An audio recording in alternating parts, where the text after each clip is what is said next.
Welcome to the Tattooed Truth Podcast with Anna Love, a space for embodied conversations for soul-led rebels. I'm your host, Anna Love, intuitive empowerment coach, subconscious healing guide, and no stranger to burning it all down to rise in truth. Here, we dive deep into identity, healing, personal power, and what it really takes to lead a soul-aligned life. You'll hear unfiltered insights, real stories, and live coaching sessions with bold callers ready to break free and embody their next level. This is your invitation to reclaim your voice, rewire your patterns, and rise fully expressed. Let's get into it.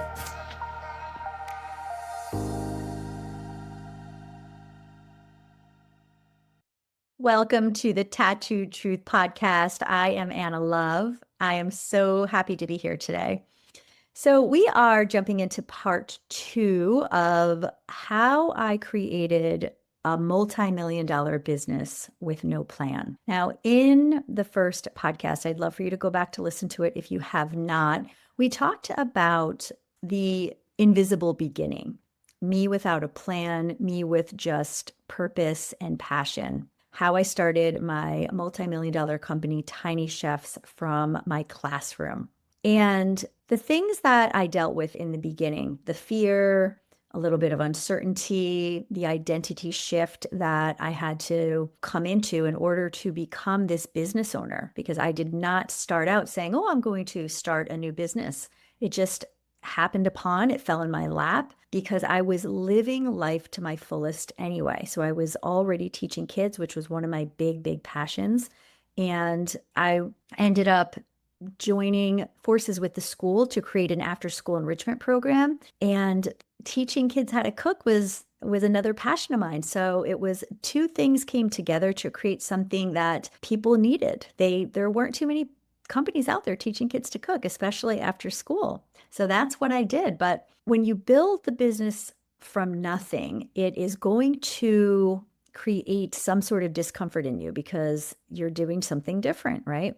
So you might have, like I did, had a fear of being seen. You might have a relationship with money that is, you have to think outside and say, okay, well, I'm no longer a salaried employee. Or I am a salaried employee. Like I started Tiny Chefs in 2006. It became a company in 2007. And I was still teaching all the way through 2008. So there was something that shifted in me where I was a W-2 employee with the school, but then I was starting a new business and there was no paycheck, right? There was no money coming in for my pocket. So this was a whole new identity shift. Like, ooh, who am I? Who am I? Who do I have to be in order to create this new business, right? Where is my drive coming from? Where is my incentive coming from to move me forward? Like, why are we doing this? What is the whole point of it? So one of the big distinctions to make when you are starting a new company is that you say yes. You just say yes and I'll figure it out later. That's one of the main distinctions between entrepreneurs and non-entrepreneurs.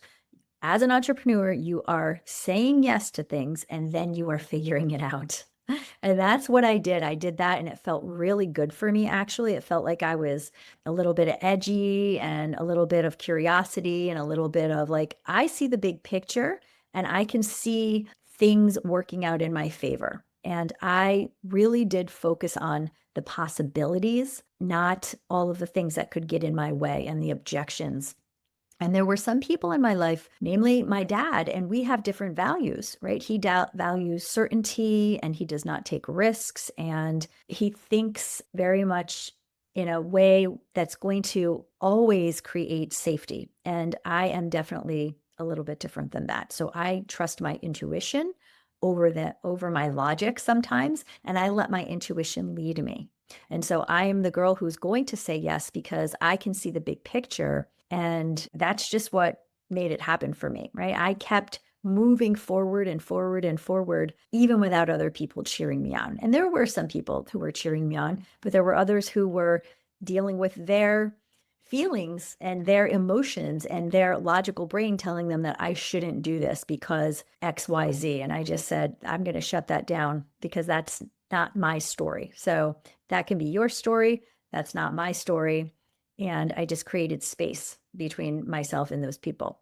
So one of the things to learn too is when you are starting a company, it's about the little things that you do every day consistently that creates that new way of being. It creates the company. So you're stacking brick after brick on the foundation of that new company. And does it happen in one day? Not when you're a one-man show. Sure shit doesn't. But every day, even if you're only stacking one brick a day, eventually you're going to create that solid foundation. And that's what's important, that you are creating a reputation, you are creating consistency, you are creating like you're the new kid on the block, right? So 19 years later, it's so funny when I go and talk to a lot of people in different circles. Not everyone has heard of Tiny Chefs, but there is always going to be someone in that room that has heard of Tiny Chefs because their child has taken it, if not once, many, many times.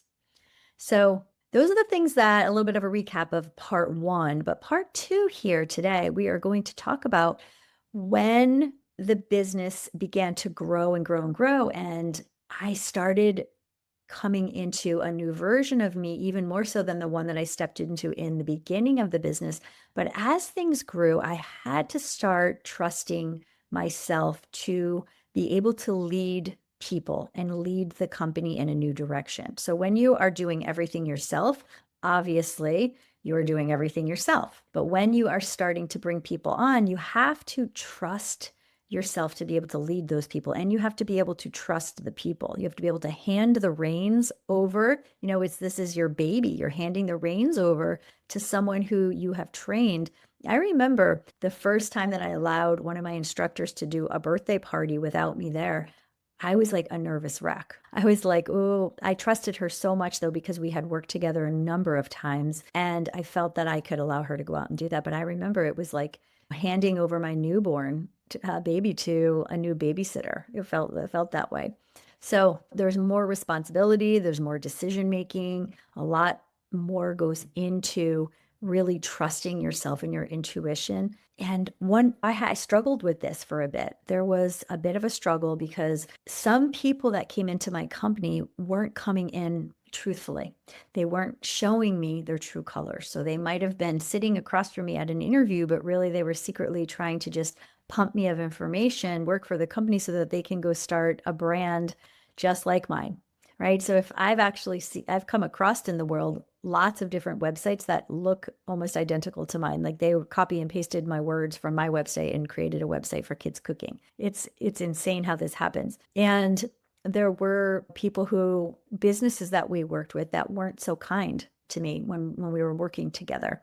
And it was a lot of undercutting or having these harsh rules that we had to abide by that made my life a little bit more difficult to have to navigate. Okay, well, now I have to hire staff, but not only do the staff work for me, they apparently are working for this other company because this other company is telling me your staff has to abide by all these rules that weren't my rules. So there was a lot of new ways that I had to navigate as the leader of the company. And that was a challenge for me because at that time, I was dealing with my own demons of didn't want to be confrontational with people, didn't want to call people out on their shit, I cried in a business meeting with all of these men from the other company were in there. I cried at a business meeting because my nervous system could not handle the fact that they were negotiating with me. And I had some ideas about myself not being able to do this negotiation. And so I crumbled. And I was just like, why does this have to be like this? Like intuitively, I didn't want to be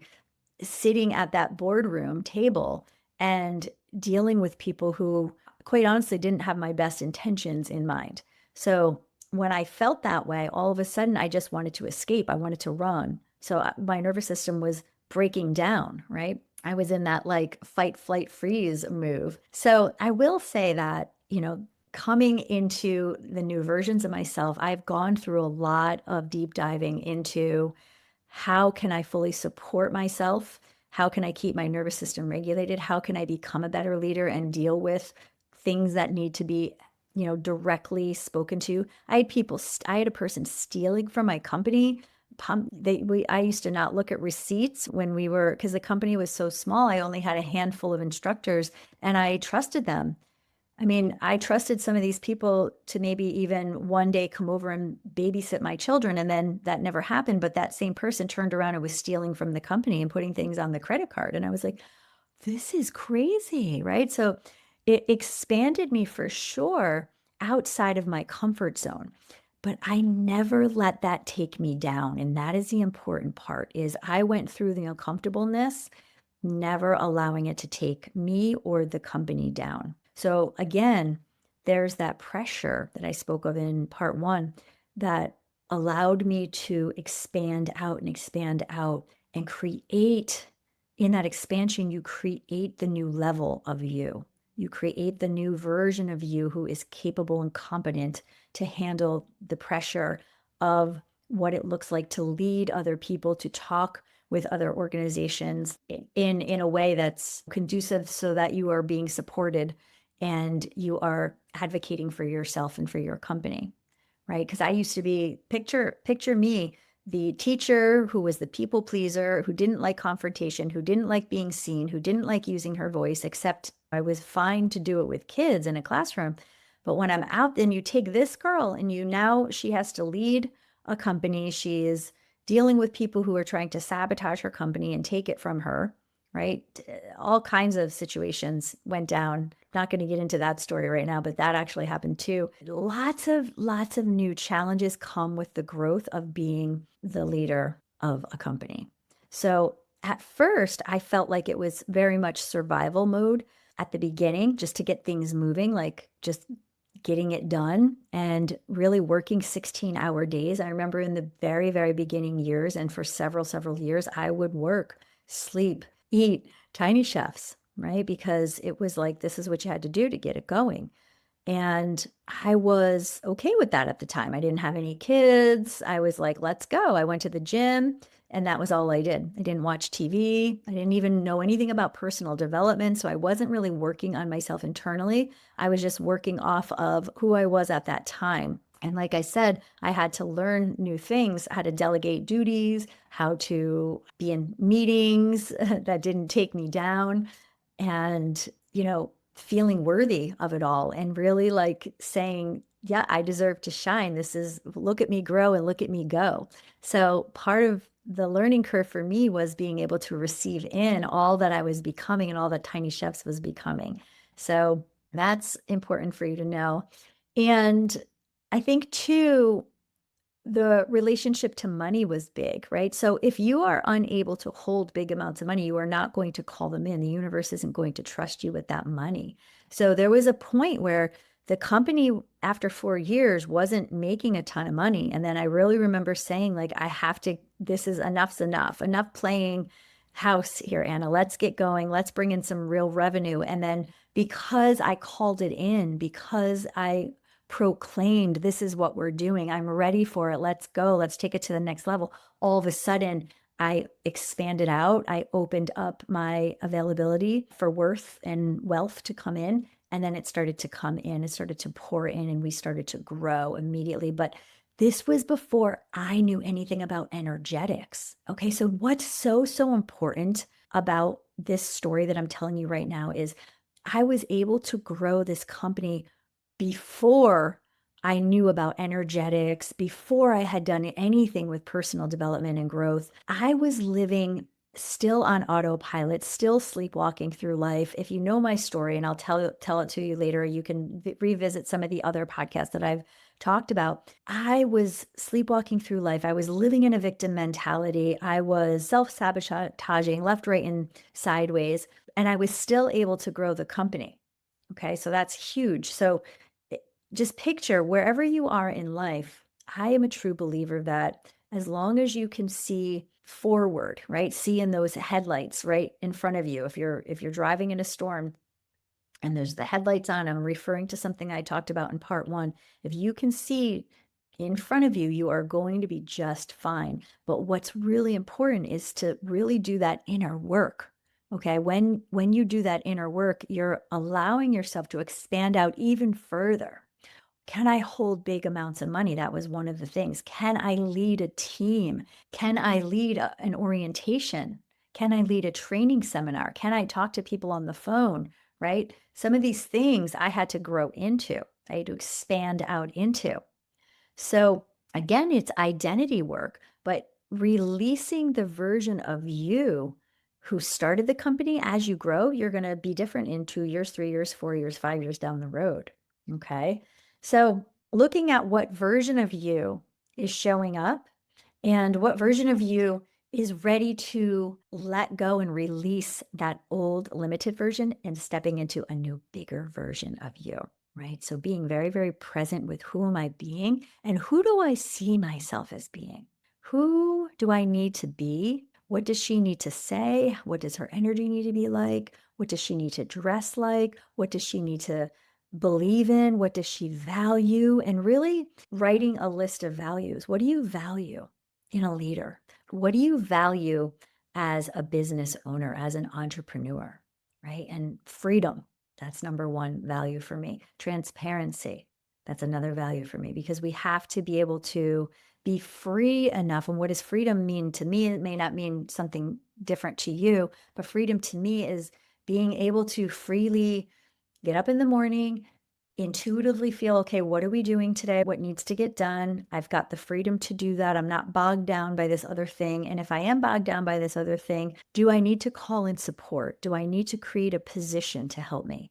And through the years, I'm to the point now where I have a team that is helping with payroll, with sales, with talking to our hosting sites, with hiring, if I didn't say that already, with managing the staff, right? With creating curriculum, with making sure that things are going well at our studio. We have an actual brick and mortar now, in addition to the turnkey program that we have where we go out into the schools and the homes. So at one point or another, you have to realize, am I going to be doing all of this or am I going to call in someone that can support me? And do I believe that that person even exists?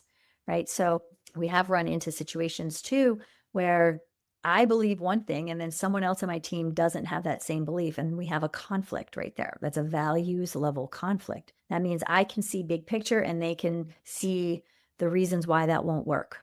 And that's one of my pet peeves. If you're working for me and I ask you to be one of my close people that I work with, and you're constantly saying, here's why that won't work, here's why that won't work, we aren't going to work, right? That's something that I've learned.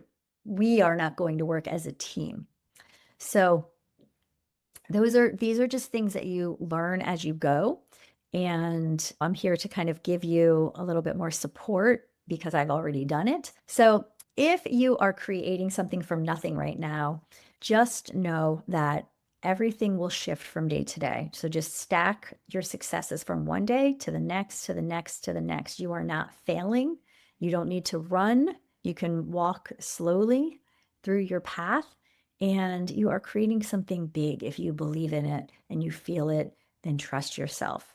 So it's not just a business, right? It's a version of you and it's an extension of you and all that you believe in, all that you are.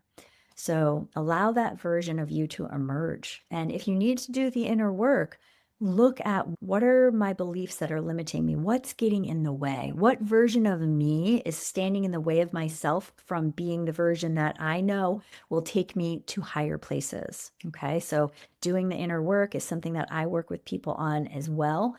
So come check me out over on Instagram. I am .theannalove. So thank you for being here and for listening. And if this supported you in any way, or you feel like someone would benefit from listening, please share. Thank you so much for listening, and I will talk to you again next time. Thanks for tuning in to the Tattoo Truth Podcast. If this episode lit something up in you, don't keep it to yourself. Share it, leave a review, and make sure you're subscribed so you never miss a truth bomb. If you're craving deeper support, guided healing, or a space to reclaim your voice and power, check the show notes for ways to work with me. Remember, your truth is not too loud, too bold, or too much. It's exactly what this world needs. Keep showing up, stay wild, stay true. I'll see you next time.